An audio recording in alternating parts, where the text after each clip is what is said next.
Yeah, right. Why is it so funny? Welcome to Movie Cruise. I'm John Sweet. And I'm Marty Colts, and on this episode, we wonder what this movie would have sounded like with a French accent.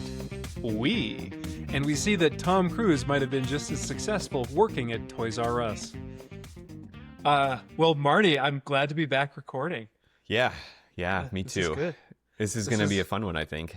I know. This is our podcast where we talk about whatever we feel like in the moment. Right. Yeah, just anything that's on the mind. Have you Uh, watched any Current events. any movies lately, John? I saw one, yeah, but we don't have to talk about that. Really? What did you watch? Just out of curiosity, because I watched a movie too, so I'm curious what you saw. Oh, I mean, it was this dumb movie. It didn't have anyone you've ever heard of in it. You don't think so? No, it was like about it was about darts, I think, and gambling, and yeah, I don't really remember anything about it. Really? Yeah. It's What kind about of you? well, I mean, the one that I watched was also, it was pretty old, and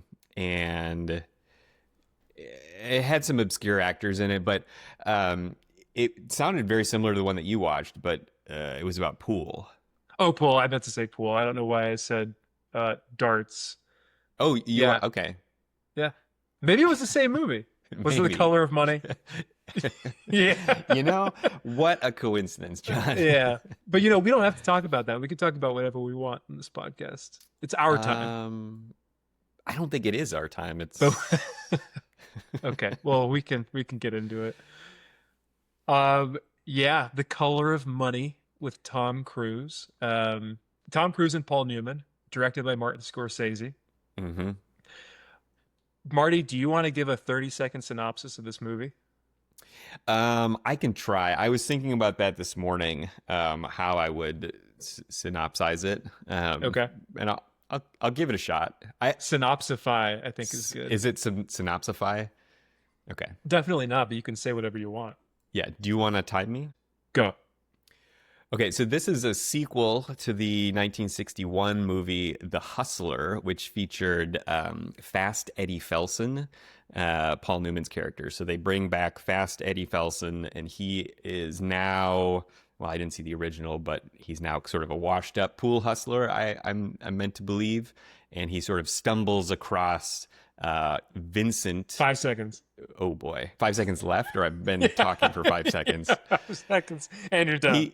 He takes Vincent under his wing, played by Tom Cruise, teaches him to be a pool hustler, and then they have all kinds of, I guess, shenanigans. Yeah, that's a word for it. They end at a 9-ball pool championship somewhere. That's a really good synopsis. Do you think so? I think I started strong, and then I think kinda you're had a- far better than me when I try to do those. I Really? will say that he started out teaching them how to hustle and then abandoned them like an hour He into the did. movie. And I was thinking about this afterwards, and I'm kind of wondering if Vincent and Carmen were actually hustling Fast Eddie the whole time. There's no way that's true. There's no way. Really? Okay. I could see kind of what you're... First of all, that's a really cool theory. We should explore that. But what else do we need to set up for our listeners as we get into this movie? I mean, maybe we should talk about the characters. Do we want to just like go through That's the a good movie, idea. or should we talk Yeah, about the I mean, characters? let's or start it how do with you like wanna- let's start with who they are. First of all, Okay. I learned today that this was a sequel. Yeah, I found that out shortly before watching it last night. Okay. Yeah. I've like all the reviews said you don't have to see the first movie in order to understand this. Although a lot of the reviews said the first movie is better. I could see that. I mean, I think, yeah, I could see the first one. Sequels are always tricky because you have a lot that you have to kind of like, you're playing off the original plot. You're kind of carrying on a character. So you're stuck with what happened in the first one. And like, I think it would have been interesting to see who Fast Eddie was and what his, like how he developed. It seemed like he had quite a backstory, but are you going to watch the first movie? I might. I mean, yeah, it sounds could be interesting. good.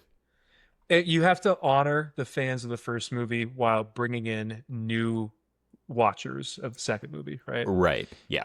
Yeah. Yeah.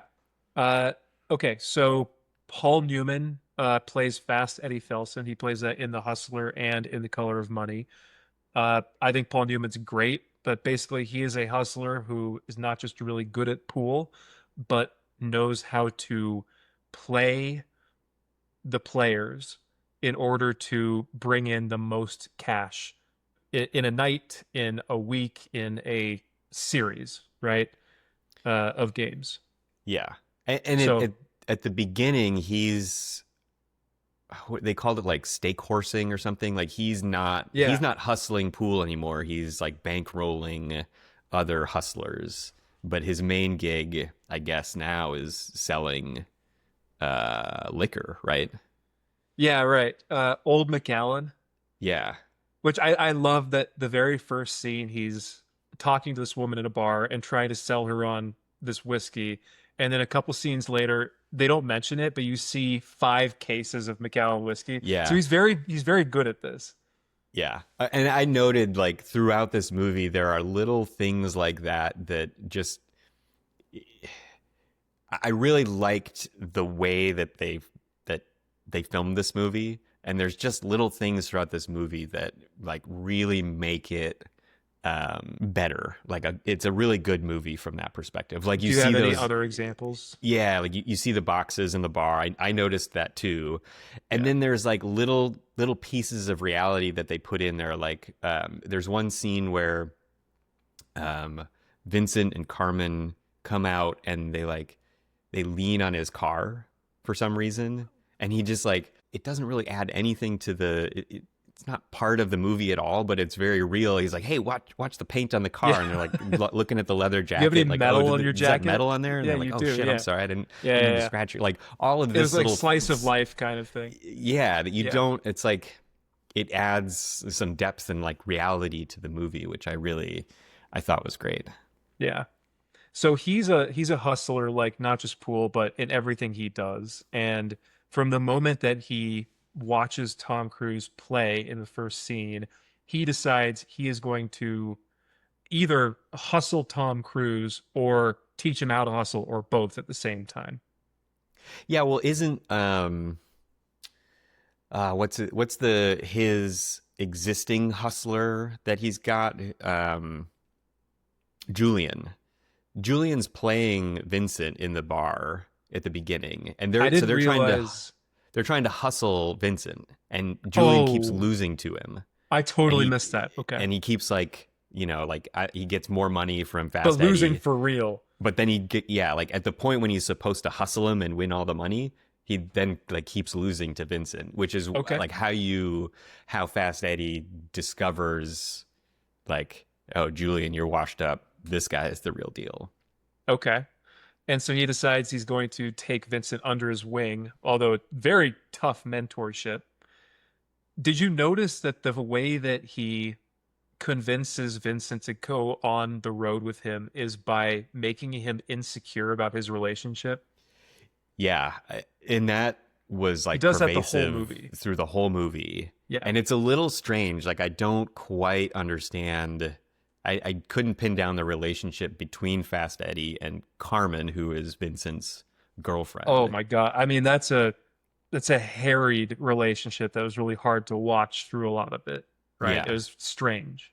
Yes. But I get the sense that so Carmen, she explains that she met Vincent when she and her ex-boyfriend were robbing his parents' house, and they met Hmm. at the police station after she got caught. She was driving the car. Yep. Um, and so we know that she has more like life experience, or at least criminal experience, than Vincent does, Tom Cruise. Yeah. I got the sense that Tom Cruise's character is insecure about that, thinks that he's not as like edgy as what she's used to. And Mm. uh, Eddie seems to pick up on that immediately because he says to Vincent, "Look, I can tell she's bored. You're going to lose her. You're losing her right now. If you come on the road with me, she's going to be so excited. She's going to be stuck to you forever after that." Yeah, but that was a lie. Of course it was a lie. Yeah. Carmen seems to be interested in Vincent totally until he starts acting out of insecurity because of what Eddie's implanting into his head. Yeah, but then also Eddie like manipulates Carmen to amplify the situation. He does. Like he'll like say something to her to get her to leave the bar so that Vincent thinks like she left and he can't find her, and then he confronts her about it. And this was Yep. like right after he plants this seed that she's insecure. She's packing her bags. She's ready to go. She's interested in Um, other guys, or she's just doing yeah, things he doesn't understand. Okay, yeah, something I gotta say about the robbery hmm that Carmen did. I mean, this is before the movie, the events of the movie.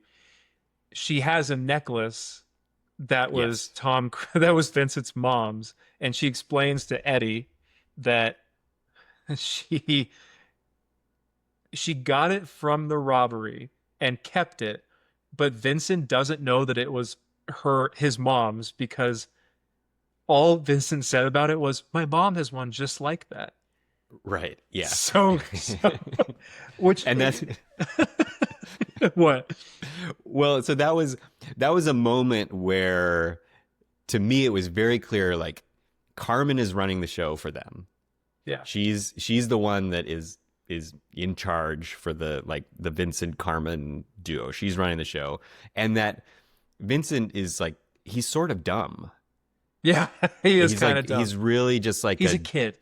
yeah. He's absolutely a child, and in kind of his problem throughout the movie until towards the end is he just wants to play pool and have fun. Like he He doesn't buy into the like the hustling thing. He just wants to like he's good at pool and he wants to win and make money just being good at pool. That's true. I think there's another layer to it. I agree with you. Like he's really good at pool, which makes him love it. He wants to play. It's just like a pure enjoyment of the game. There's also a pride element, a like childish, egotistical pride element where Yeah. it's not just that he wants to play, he wants to win. Right. Yeah. And this is And essentially Eddie has that too, because you see like Eddie's supposed to be comfortable with he was always like the best, and then he turned into the best hustler, and he's still really good. But then we find out that his pride gets really hurt when it turns out that Vince is better than him. yeah. You know, they both have that egotistical drive to win, to be the best, even if Eddie tries to hide that. Yeah, and that drive is what kind of gets in the way of Vincent's ability to be a good hustler is that Yeah. because part of it is dumping, right? So you have to lose the game in a convincing way so that people they don't suspect that you're hustling them. They think you're just not that good Yep. until you then beat them in the end. And so that it's that part where Eddie kind of requires Vincent to dump in several situations and he won't because he doesn't want to lose. Especially when he's playing Grady's Seasons, who's supposed to be the best money player in the country. Yeah. This was not the guy played by uh, Ziggy Pop. This was a different guy, but like similar bill. But Grady Yeah. Seasons is supposed to be the best, and he's the guy who, when Tom Cruise is deliberately losing to him, he's just just like drilling into Vincent. You know, he's saying like, "Oh, this is a nightmare. Oh, it's tough, huh? It doesn't get easy." Yeah. Yeah, Yeah. Which but that like pushes him over the edge and he can't take it. So then because he's supposed to lose, yeah, but he doesn't. yeah, Should we get into like the story here? Like should we go yeah. through Sure. kind of what happens? 'Cause I feel like we're jumping around a little bit, but essentially the bulk of the movie takes place at the point when Eddie he's sort of convinced Vincent and Carmen that they can make a lot of money hustling pool and he's gonna show them how, and he has convinced them to come with him on it's like a 6 week trip Yeah, it's like a leading up tour to of the this. Northeast. Yeah, Yeah, leading up to this 9-ball championship in Atlantic City. in Atlantic City. Yeah. And the idea is that during that 6 weeks, he's going to take them to various pool halls on the way there.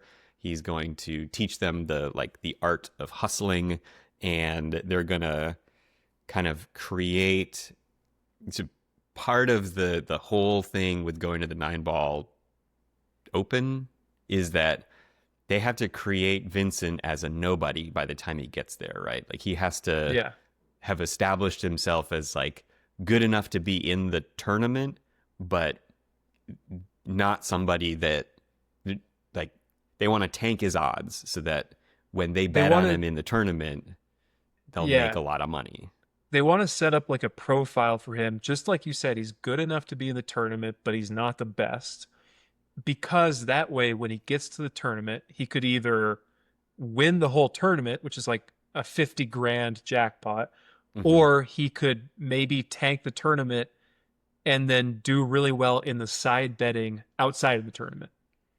Right. Yeah. There's that. And I think they want him to have low odds, because people outside of the tournament are betting on the players in the tournament, right? So So they he'll make want, more money if yeah, the they want odds are low low enough. odds on him. If he comes in as like the best pool player anybody's ever seen, they're going to expect him to win and you won't get good betting odds, right? So Yeah. like there's many layers to how they want him to walk into a pool hall and play, Hmm. which So, he's not very good at. well, he doesn't want to be good at it a lot of I see a lot of myself in Vincent, just like he's excited, he's like he he just wants to play the game. He wants to be good. He wants to just enjoy himself, right? And he's got this mentor, father or grandfather type figure telling him, hold it back, embarrass yourself. It's going to be humiliating, but you're going to make money. And he's just like, I don't care. And Eddie realizes he doesn't care about the money early on, which is why he manipulates him with his relationship. He does all the things we've described. They do a play acting, hustling scene where Eddie, Paul Newman, and his girlfriend, Vincent's girlfriend, pretend to be together in the bar, and Eddie is feeling her up in ways that are totally uncomfortable, and it kind of makes Vince lose it for real. And like that's the only way he can keep him in is by making him think he's going to lose Carmen if he doesn't do this. Carmen actually even buys into that. At one point, he's playing a game. I forget if it's against Grady Seasons or I another think guy, I think it was Grady. and he's his Vince's pride is acting up, and he's refusing to dump. And Carmen comes over and says, basically, if you win one more game, I'm not having sex with you ever again. Do you remember what she says? If you do, tell me. I think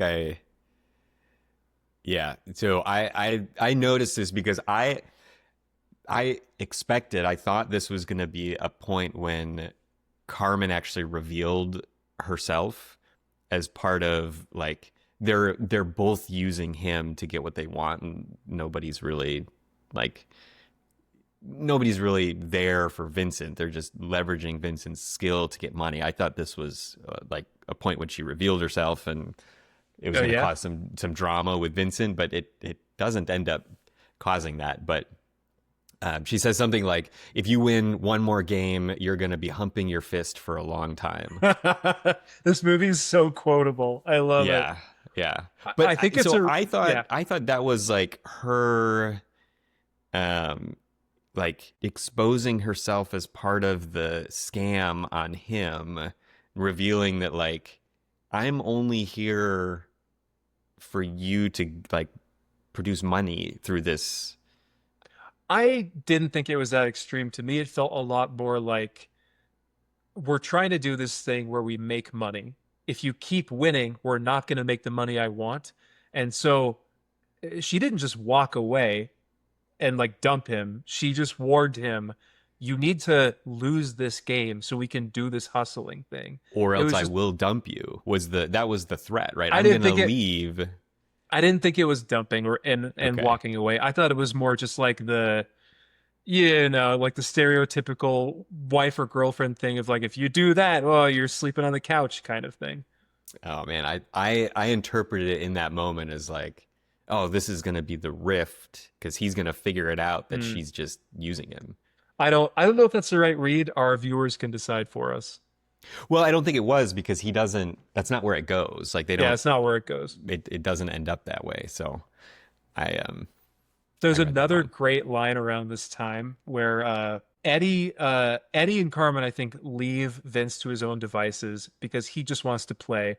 And so he goes back to the pool hall to play. Do you remember the name of the guy he's playing? He plays Moselle, right? Moselle. Thank you. Yeah. He goes to Moselle. He brings his not. I keep wanting to say babushka. It's not a babushka. It's a babushka. It's a balabushka, I think, which is this Balabush. Yeah, yeah. really nice cue stick made by a guy who doesn't make cue sticks anymore.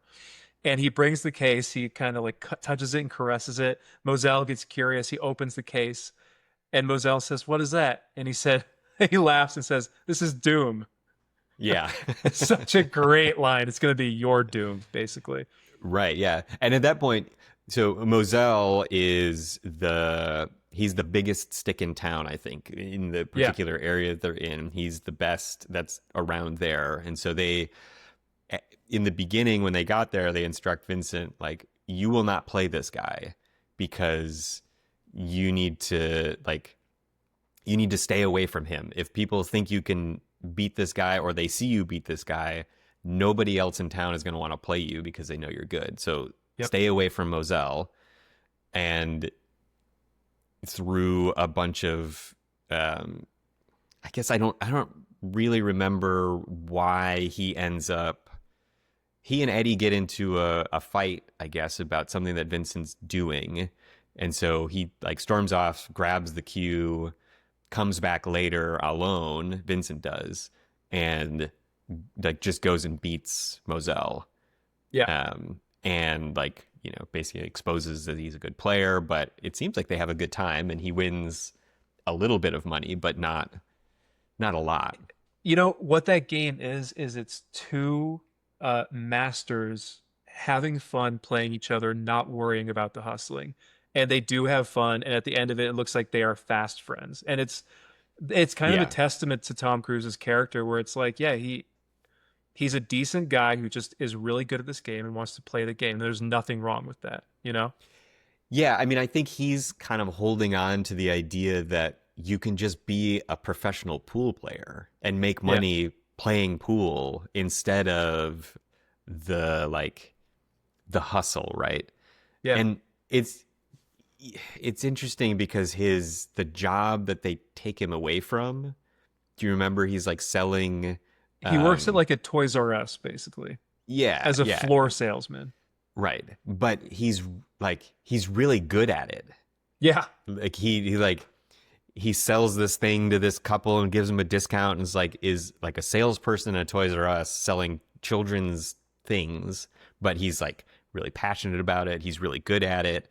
And this is like, I think he wants to make money honestly, right? And yeah. he's sort of like caught up in this thing that, and he even says like, he actually wants to go to West Point, which is why his That's original right. game is this video game that Stalker. Stalker, right? Yeah, which Like is all about that's what he wants to reflexes. play. And he's seeing the military is headed to a point where we're at now, right? Where a lot of drone warfare is the thing, Hmm. and it requires reflexes, situation awareness, and everything that he's building with his video game uh, expertise. Right. So he's thinking like I'm gonna get good at this game. I'm gonna go to West Point. I'm gonna go into the military and like be a real person and do the like I think the whole time he's just like trying to do the right thing Yeah, and have fun and be good. And he's just like Carmen and Eddie are after him, like corrupting him the whole way. And eventually I think he kind of falls for that life. he does. So we don't know a lot about Carmen. I don't want to sound judgmental, but what we do know about Carmen is that prior to the events of the movie, she was, I don't know, she did B&Es with her ex-boyfriend. She was the getaway driver. Her boyfriend would go into houses, rob them, and come out with stuff. She has like this criminal element, or at least she's been involved in kind of a faster life. Hmm. Tom Cruise seems desperate to attract her and maybe thinks he needs to be a certain kind of person, right? He wants to be the kind of person who could pull that kind of girl. She mentions early on in the movie that they have been together for about a year and already he talked her into moving in with him. Like he seems like he's trying to fast track this relationship. She's beautiful. She has this attitude that he doesn't understand from a world that he doesn't understand and is really intimidated by. Yeah. Um, and it seems like he is letting other people. I don't know. He thinks that he's supposed to be a certain type of person, when in reality he has everything he needs to be his own person. But this bent of his enables him to be manipulated throughout the movie by her, by Eddie, right? Yeah. Yeah. Um, okay, I want to hit on something. So when he's working in that toy store, he's selling these new parents like a not a crib, but a bouncy seat for a baby. Yeah. Yep. Okay. And he's fast talking like a floor salesman, right? He's saying, this is from Australia. It's way better made than that one from Taiwan or whatever. So it's like, it's going to last you 3 times as long. It's going to be so much better. Also, I'll give you a 15% discount before they have a time to like respond. He's already got the sale. Yeah. That feeds into maybe your theory that you shot out at the beginning of this episode, which is that maybe he's been a hustler the whole time. So do you think that he hustled the people in the that's a glimpse of him hustling somebody in the toy store? So I don't know. Like, I prefer the perspective on this movie that he's a decent person who just wants to do his thing. I think that's a better read on the movie. But you have an interesting conspiracy theory, and I think that as we get to the end of the plot, which I don't want to get to yet, we'll see that maybe he was always good at that, from the start. Yeah. That Yeah.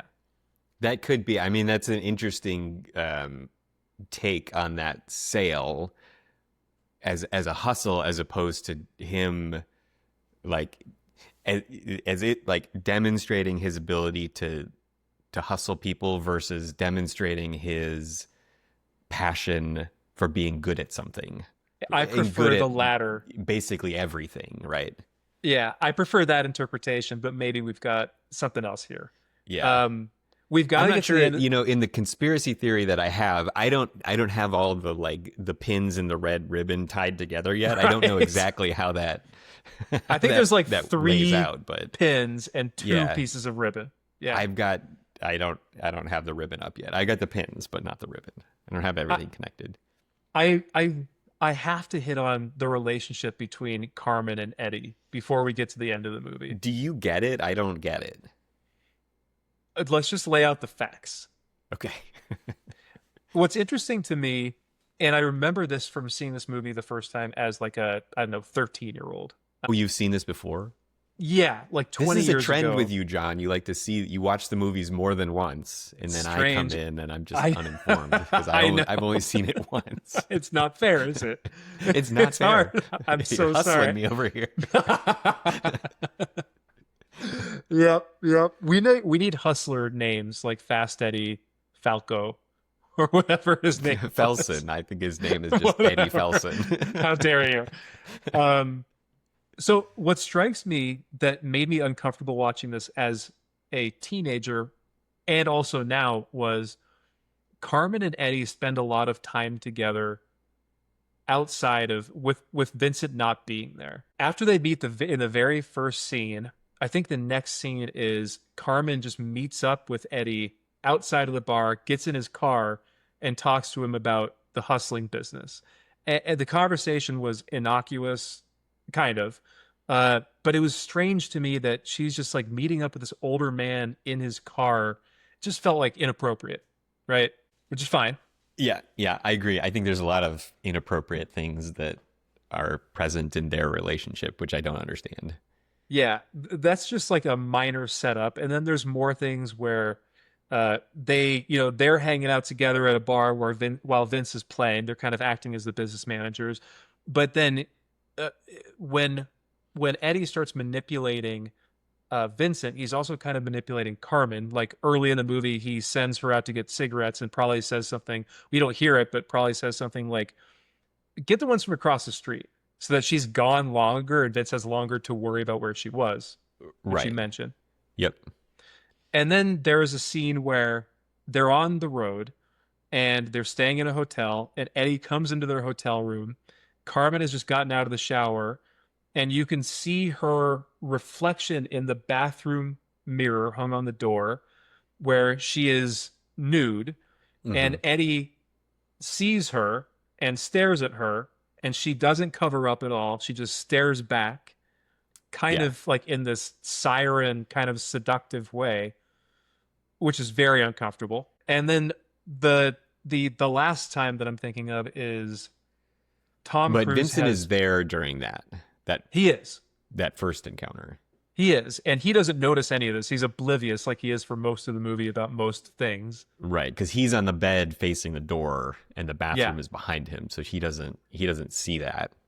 He's just like, "Do you want anything to eat?" Meanwhile, this guy's staring at his girlfriend naked, right? Yeah. That scene made me very uncomfortable. I was like, something is going to happen here, right? Yep.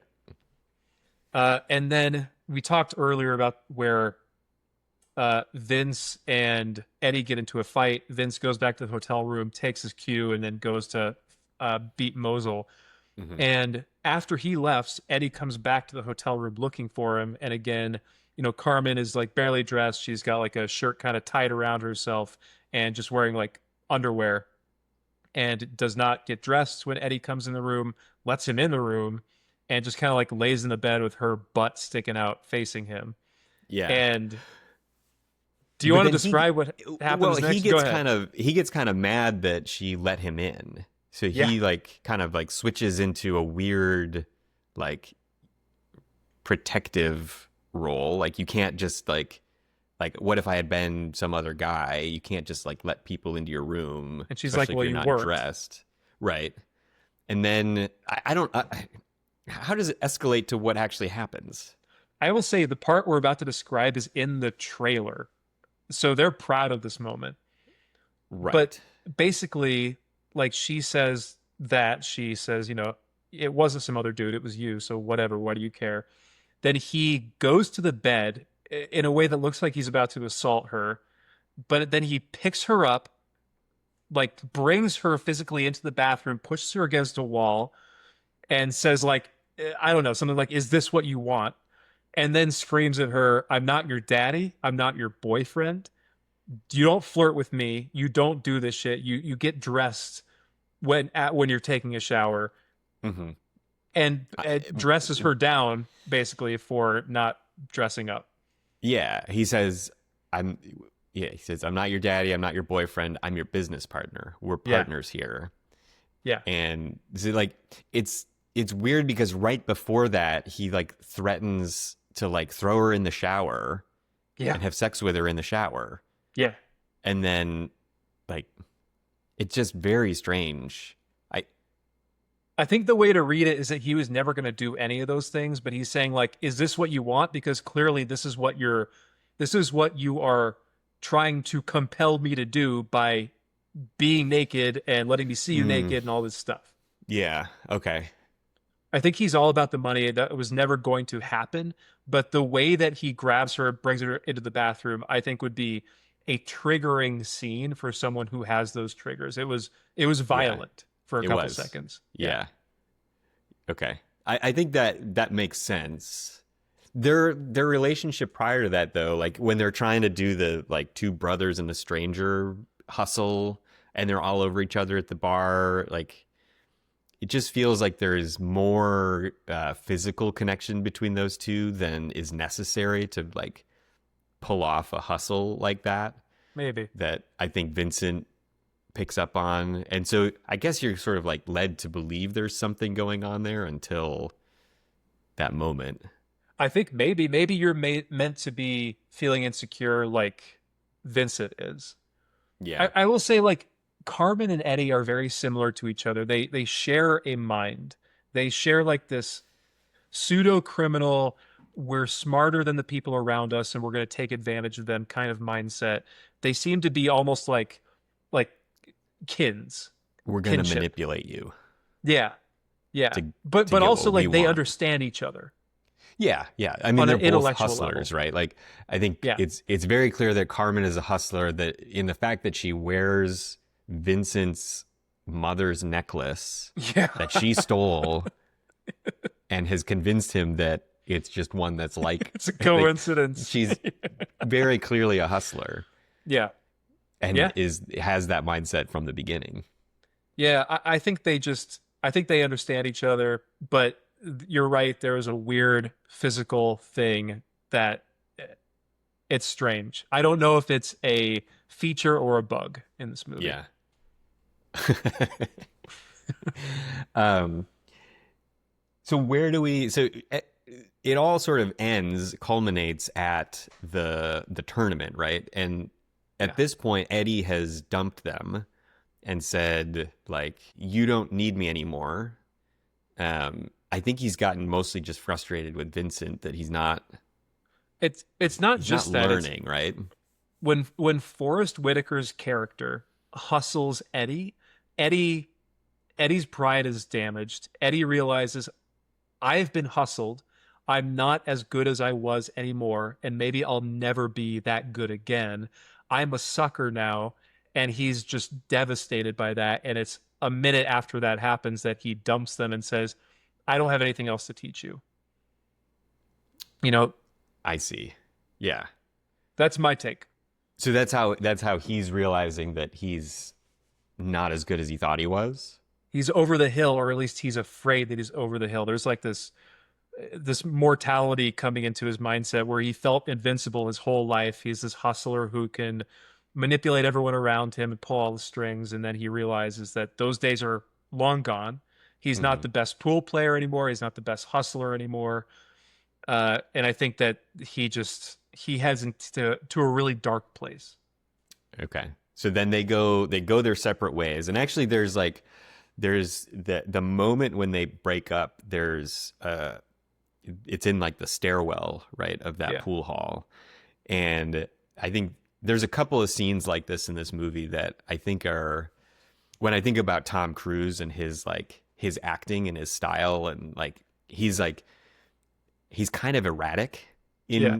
in some cases, but he goes ballistic in the stairwell and rips the banister Uh-huh. off the wall and throws the I don't know if ripping the banister off the wall was intended or that's just what he did in that moment, but his ability to just really go for something like that is, Yeah. and it happens in another point when he's hustling in a bar and they figure out that he's a hustler, so they try to the guys that Oh, just yeah. lost all their money try to beat him up, and Mhm. he just he uses the batshit crazy defense where he Yeah, screams and goes crazy and Ah! yeah, and then they run It's out of the like bar. he but, ran up, like he ran across a black bear in the forest, right? Right, Just made himself really big. he he just goes crazy and makes them think he's just insane. Yeah. Which is just the way that he can turn that on and do that, I think is, yeah, it speaks to him and his ability to be a character and portray somebody in that situation. I've said this before, and I have a feeling I will say it in every episode that I think Tom Cruise's best mode is focused, which is why Mhm. when he's supposed to play someone who's really good at something, like a pilot or a football player or a pool player, he's good at showing that because you see his focus. He almost has a angled face that's you can see what he's focused on. Yeah. His other mode is being so extra, Yeah. you know? like Yep. in a very childish, like "Ah," wacky kind of way. Yep. And he has both of those in spades in this movie. I think people who don't like Tom Cruise's wacky type of persona and style and mode didn't like him in this movie at all. And people Yeah. who like Tom Cruise were cool with it, right? Thought he was Yeah. great. Yep. Yeah. I mean, I think I think this is one, as we're like going through these movies, he hasn't really been acting, or he's been acting, but he hasn't had like he hasn't been a character in any of these movies. Like in Top Gun, he barely says any words, right? Yeah. Risky Business, he's like a little bit, he has a little bit of a character, but it's mostly like the people around him that Yeah. are like doing the work. Here, you sort of like see him as more of an actor and a part of the film, but still like Paul Newman and Carmen, who is played by who is it? Elizabeth Mastrantonio, who I don't actually know who that is, but Yeah. Mary Elizabeth. Anyway, like they do the work, right? Carmen and Paul Yeah. Newman are like they're doing the work for the movie as actors. But this is, I think, the first where you really see Tom Cruise starting to like be part of the movie and like act and have lines and be a character in the film, which You didn't see that in Legend, really? I didn't see, I don't know what I saw in Legend, to be honest. Me neither. Oh my God. I have to tell you a story about that in a second. But we've almost told the story of the whole movie. I mean, basically, after Eddie dumps them, Hmm. they both end up in Atlantic City to play around or in this tournament. I'll just spoil it and say they both do really well in the tournament. Eventually, Eddie has to play Vince, Hmm. and it looks like they're neck and neck, but eventually Eddie actually beats Vince, what seems like fair and square, and it's just like a redeeming moment for him. I mean, he finishes the game, walks outside, and just screams in Yeah. exuberance because he's so happy that he's the best again, that Yep. he beat this kid who's so cocky and he was so worried is just like, way better than him. And then in the next scene, Vincent gives him 8 grand, which he won for dumping the game against Eddie, showing that Right. Vince was playing him the whole time. Yeah. And this is Yeah, where the conspiracy all wraps up, that's where it where wraps up. yeah. But also I think the the speed at which you see Vincent go from like this child who doesn't really understand hustling and doesn't really want to hustle to who he is in Atlantic City, where he's like now seems to be a professional hustler. He knows the game. He's like working it really hard. He's playing in the green rooms and he's like crushing everybody there. And then to pull this hustle against like, well, I don't know if it's a hustle, but like to pull this hustle in the tournament where he dumps it against Eddie is like the ultimate, like the things that he had to orchestrate to get to that point I mean, are pretty is it? sophisticated, right? Are they? Are I they? don't, I It's honestly, it's I just don't, pretending you're bad and then being good again. It's really like but he would they have had had to 3 have done weeks. the whole thing, the whole setup, all the Yeah. way to that point. I Because mean, he Eddie got was topped not by going to the play in the best. tournament, right? But That I was mean, not he could Eddie's have. plan. But he could have dumped against anyone else who was similar to Eddie in the standings and the odds, right? But they wouldn't have both made money that way. Yeah, I think they improvise. I don't think it's that complicated. I don't know. I don't know. Well, That's just that's how the conspiracy comes together, right? It that's is true. that complicated. Hey man, it's, it's many layers, right? it's layers on layers. It's like a tiramisu in a cup. John, did you like this movie? I thought it was fine and enjoyable. Yeah. Like if it was out of 10, I would give it like a 7, 7.5. Okay. What about you? Of the ones that we've watched, where's this stacking up for you? Man, I would say that it is for me better than all of them except for Risky Business. I think that they Okay. are as good as each other. This is more my style though. I kind of like slower, well acted movies with this kind of like manipulative like string pulling. Like I like that Hmm. trope of someone is pulling the strings and like planning ahead, and you don't find out until later. Yeah, yeah. Okay. What about you? It was slow. Oh I yeah. agree with that. Like getting into like there were some montages at the end, and like he went to the eye doctor in one of them. Oh, Like, was he yeah. actually blind? I don't know. So He was like he was losing his vision. it Yeah. was losing me a little bit at that point. But I think of the ones that we've watched, I'd put it in the same order. Risky Business, I think I enjoyed that one more. Yeah. I think I mean, what really saved this one is like one, I really love the way that it was shot. Some of the long cuts, I love like Hmm. long takes, like the dolly shots and like where they push in a whole bunch. Like you never see that in a lot of films. You don't see camera movements like that. To the way that it was filmed, I thought was it was enjoyable to look at as like art. Yeah.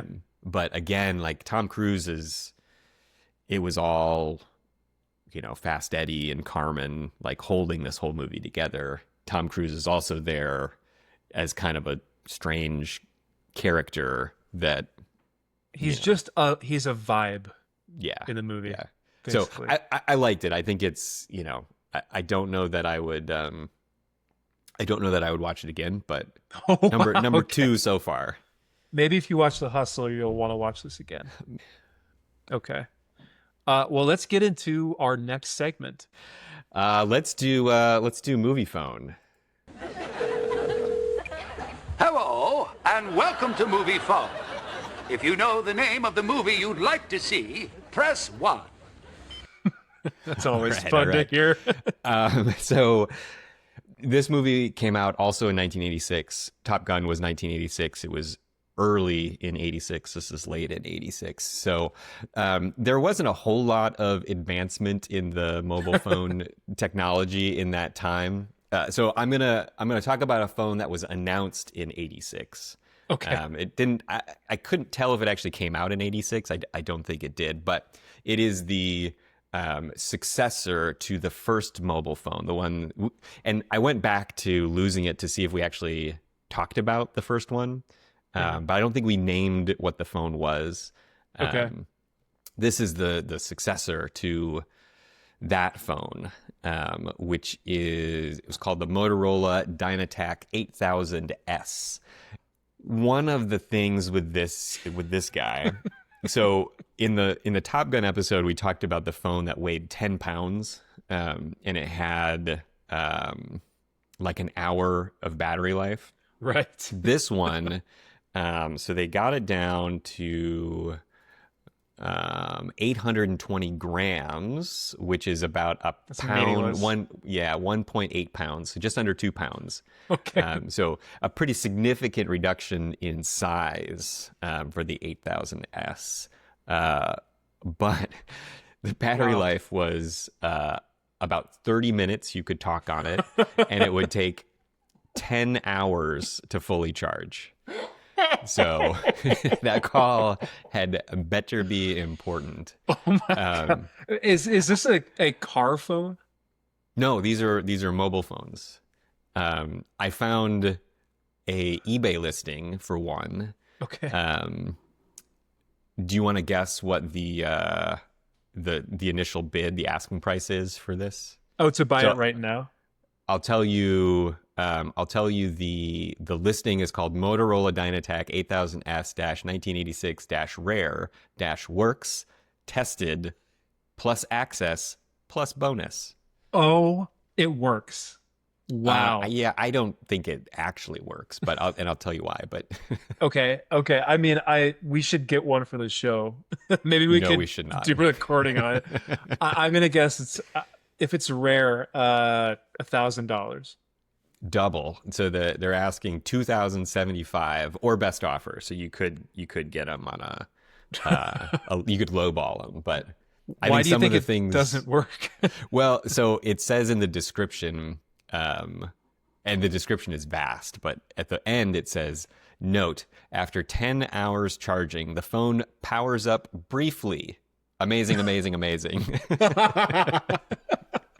Okay. If you're a hardware expert, maybe you could put a new battery in it and make it bring it back to life.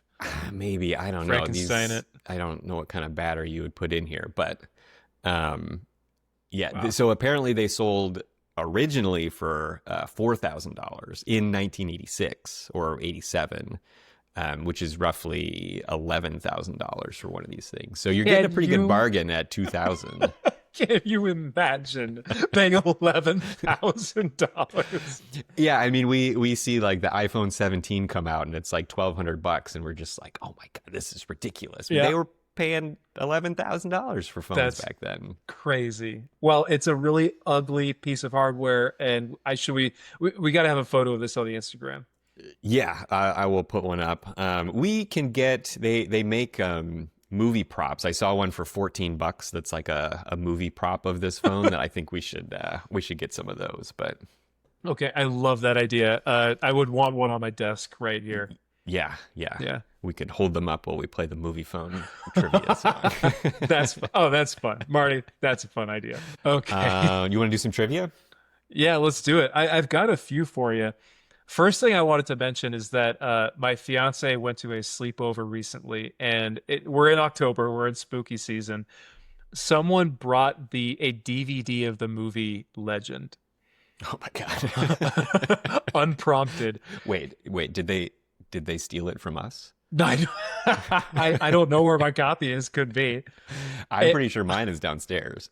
I don't know whether it was to laugh at it or because they really love it. Like they were born in the 80s. They watched it. Yeah. Oh wow. Yeah. What did your fiance say? She was like falling asleep. She did. She didn't see the appeal. Too many rhyming couplets. She did comment on the Ryan. She commented on the glitter on Tom Cruise's face. And independently, she hasn't listened to our show, has she? She has not. She has not. Okay. I don't know if she ever will. She doesn't need to, but she should. But yeah, I just wanted to bring that up. So yeah, some of my trivia. So this is not related to The Color of Money, but I wanted to mention a couple things I read about Tom Cruise. So he had a kind of up and down relationship with his dad, who passed in 1984. So his dad would have been able to see the beginning of his movie stardom. He would have seen Risky Business, but not Top Gun and not this movie. Yeah. So no Color of Money, no Paul Newman for him. Interesting. I was kind of curious about, like, you know, in the movie, you almost like think of Paul Newman as like a father figure for him. He like is really genuinely thankful in one scene and like gives him a weird hug that Paul Newman is just like, get off of me. Yeah. So I was curious, like in the movie, what's supposed to be the dynamic with his own dad? Interesting. Yeah. This is more interesting. So, 4 years before All the Right Moves was released, Tom Cruise was cut from his high school football team for drinking a beer before a game. Wow. Okay. Yeah. And he's like, you know what I'm going to do? This goes back into he hasn't acted until The Color of Money. Yeah. He hasn't had to act. He's just himself, basically. Right. Yeah. Interesting. You got any more? I didn't know if you were going to know that The Hustler was the prequel or the original movie to this. So we have a Hustler verse in which we have Hustler and The Color of Money and the books. And we have to see if there's an extended universe like Marvel for this, but that's it. Critics said it was Hustler was the better movie. It had Paul Newman and Jackie Gleason, and we got to take a watch. Yeah, that's all I had. I've got one piece of trivia for you that I think I think was fascinating. So Tom Cruise was not the original actor who was cast. Well, who was they were thinking about casting for the role of Vincent. Who? The original actor was a French actor, Jean-Pierre Léaud, who was famous. He was a famous French actor from the 1959 movie 400 Blows. I don't know if you ever saw that. No. That's like a film class classic. If you ever took like a college film course, that's like a classic watch. He was a child in that movie, but What I think is interesting about that direction is he would have been 44 at the Right. time they would have filmed The Color of Money, where Cruise was 24. Right. So the dynamic, had they gone with Jean-Pierre, would have been extremely different. I think it would have been a completely different movie than with Tom Cruise, because he's not a child. Like, a 24-year-old Tom Cruise is like clearly a child compared to the 61-year-old Paul Newman, where Fascinating. Jean-Pierre would have been like 44. Interesting. Okay. Yeah. You know, I mean, Vincent doesn't have to be like in his early 20s, like Tom Cruise was, for it to work. But you're right that the mentor relationship would have been strange with only a 17-year actor difference.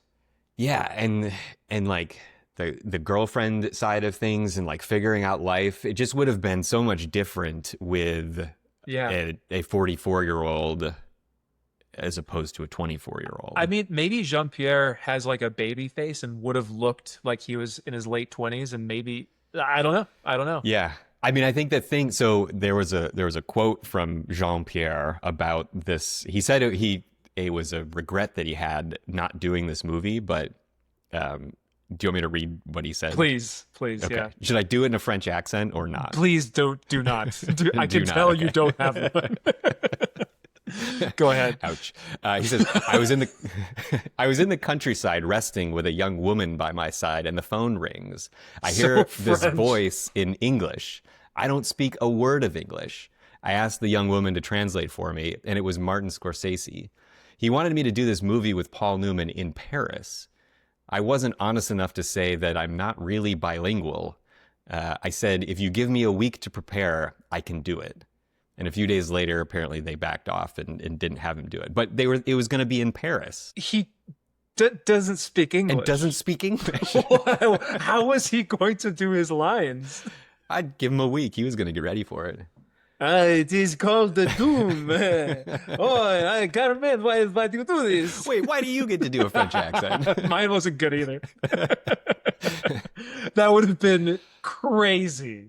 It would have been like a different movie entirely. Yeah, complete. Wow. Well, I'm glad they did it with Tom Cruise. Yeah. Yeah. I mean, we wouldn't have seen it. So there you No, probably not. Oh, wow. Well, thanks for that. Do you have any more trivia? No, that was the trivia that I found. I thought that was pretty fascinating. That's pretty good. Okay, well, we're heading a little bit long, but why don't we do our reviews? Wait.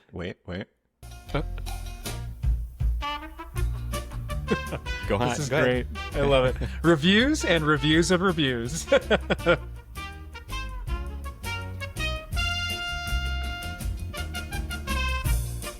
All right, let's get into it. That was fun. Thank you.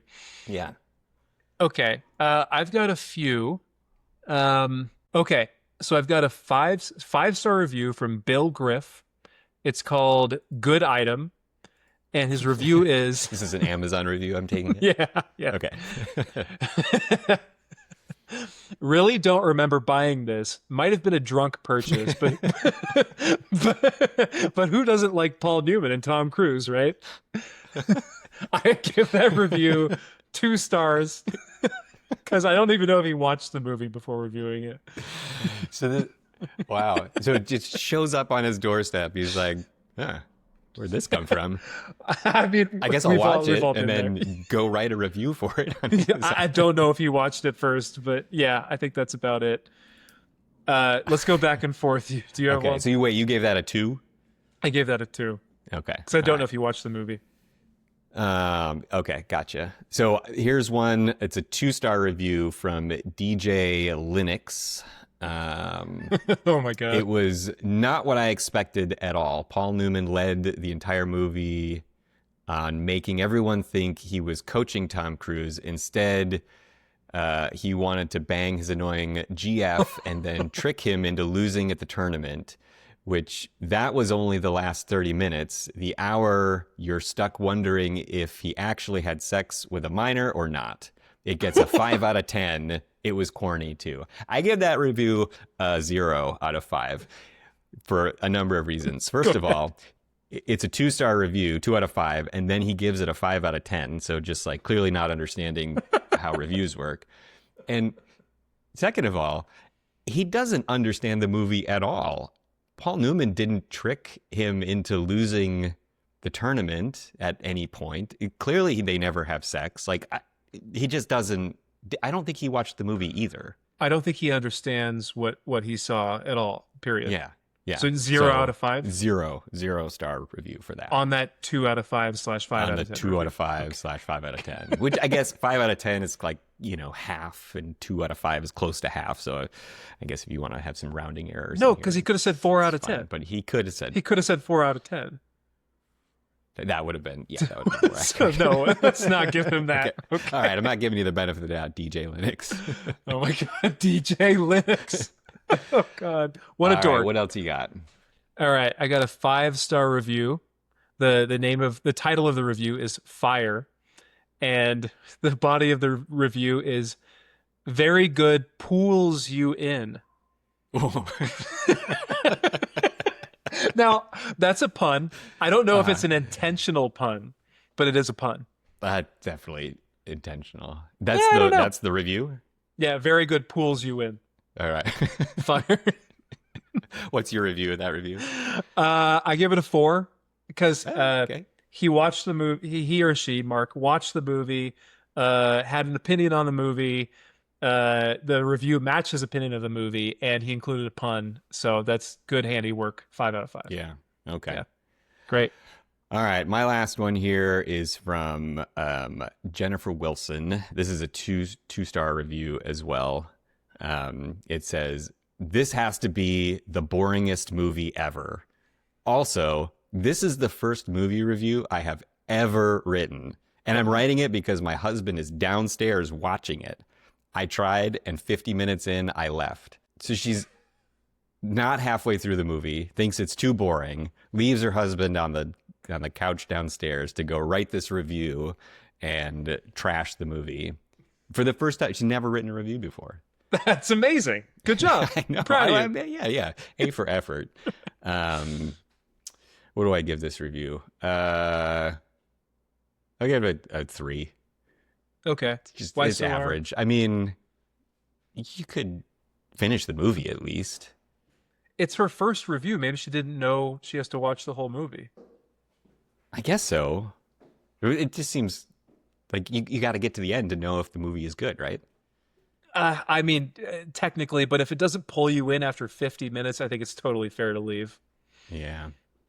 While your husband is still watching it downstairs, just like get up and I'm going to go write a review That on sounds this one. fair. That sounds fair. Leave him alone. He's enjoying it. Live your own life. All right. I love it. I've got 2 more. I'll make them quick. We got a 3-star review from Roger Bagula. And the title of the review is "Young Cruz Does Pool the Hustling Shuffle."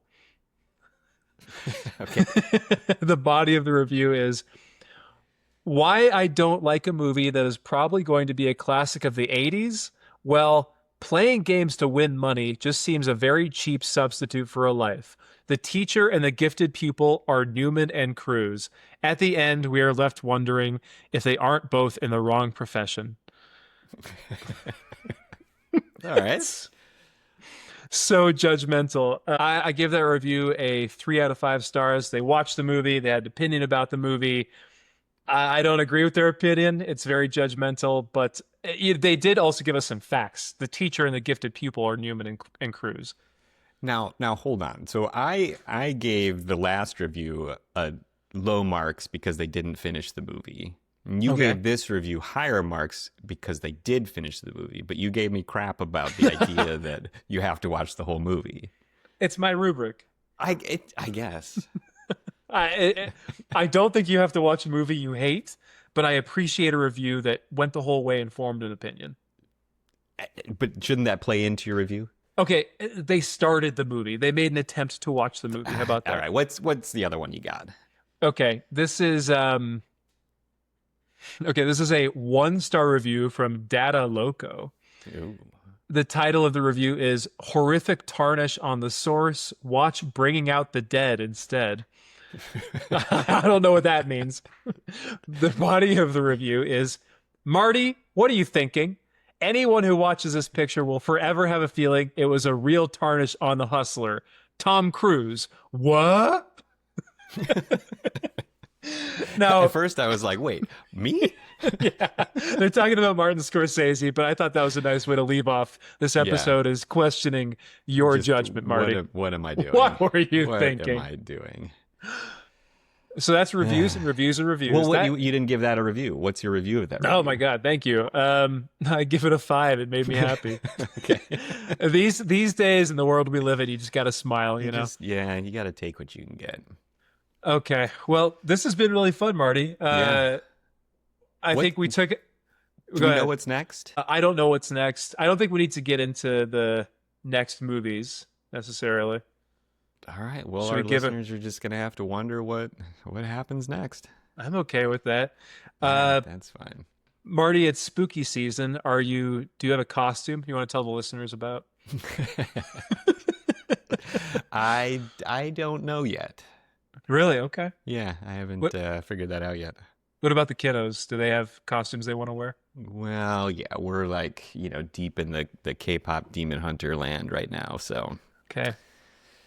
Yeah. I still haven't watched it. Did you enjoy watching it? Yeah. Yeah.